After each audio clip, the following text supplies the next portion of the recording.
my channel. If you're new here, I'm Jamie, and today I'm starting what I'm hoping is an exciting series. It is to me. I am competing again.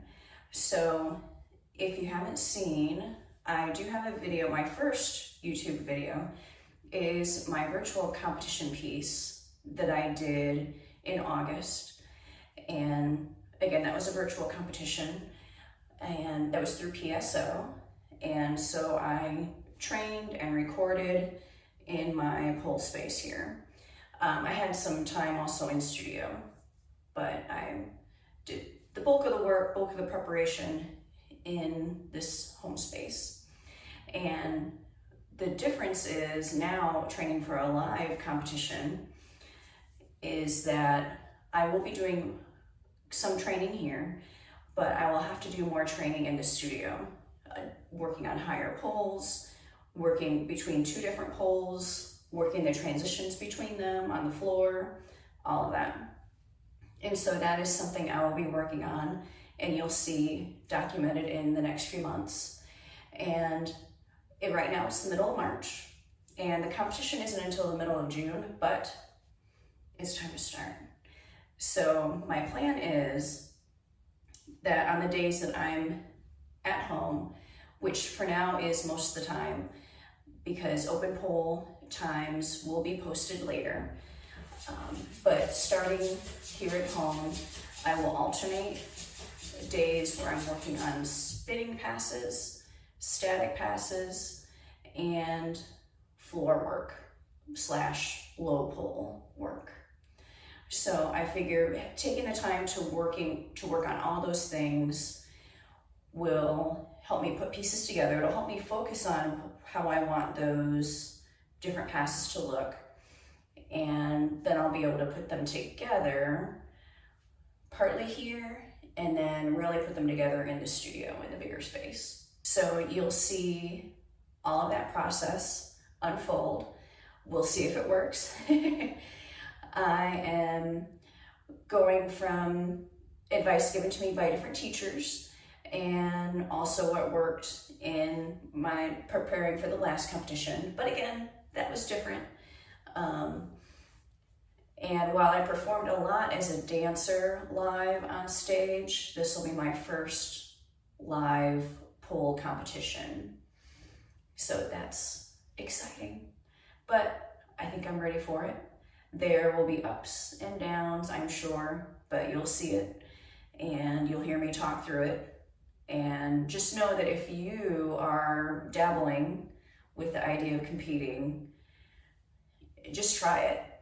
And there's no one way to be 100% ready to start competing. You just have to go through the process and do it and start where you are and see where it goes. And I'm also not going into this expecting to win first. Yes, in my virtual competition, I got first in my category, and I'll talk more about that later versus what category I'm going into now. But I'm going in with the mindset of using this as an experience, whether that ends up being a medal placing or not. It'll be good, I'll be happy, and I'll use it as experience going forward. And hopefully I'll be healthy enough and be able to do future competitions even after this one. So that's really my goal. And I'll also be talking more about why I'm alternating days and even what my other days of the week look like when I'm not directly training for the piece. I want to work in more cardio to build endurance, stamina. That'll be important to not look tired. And I think that's one thing that I lacked in preparing for the virtual competition. I ended up doing more run-throughs, which built up stamina, but there were missed opportunities. There were things I could have done to build up stamina besides working the piece. So in the virtual competition, I was in the dramatic category, and this time I'm doing the exotic category. I'm staying in the same level. I'm level 3, And I'm able to stay in the same level because there weren't many other people in my category for the virtual competition. But just know that, and look at rules for PSO if you're looking to compete and you do, multiple competitions, you will have to level up if there are so many people in your category and you place. But just look into those, and those might also change from time to time, but just something to look at and be aware of. My goal is, in documenting this, is to show a well-balanced training experience, and hopefully one that will keep my muscles, joints healthy throughout. It is rigorous. I also, through choreography, which I'll be talking a lot more as I go through that process, I'll do my best to have tricks, if not tricks on both sides, then working the same muscle groups on both sides, so everything stays even. And even with floor work, there can be things that it may not seem like it strains a certain part of the body, but doing it time over and over and over and over again, it will. So I'll do my best to balance everything out and also show you guys how I'm doing that. With all that being said, enough talking, let's get training.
competition training, and I'm sore today. It's gonna be a stretch day. I'll do some walking too, I'm sure. But as I said earlier, I've spent time isolating spinning sequences, and really this week, really honestly, focusing more on tricks and spinning, and then a different day focused on tricks and static, and then another day I focused on floor work. And throughout the week also upping my cardio to build up that endurance. So my goals for next week are to put together more combinations, and while I have solidified the concept of the piece, I want to solidify the music and then do more improv to the music selection, and then that'll help me firm up more choreography. And what I'll do after that is get the lyrics on a Word document and color code them for how I plan to be on the floor, do low flow, and then do higher up on the pole, either spin or static. And so I'll color code it accordingly. And you know, throughout the process, things might change with my plan on that, and the document might change, but it'll be something to go from and work from. And it's been interesting this week to really do more common tricks for me in heels and with sticky knee pads, because I know I want the knee pads for floor work, and so they'll have to stay on. And so it's been interesting to try different things, and that'll really help formulate what my combinations can be. So I'll have more for you about next week.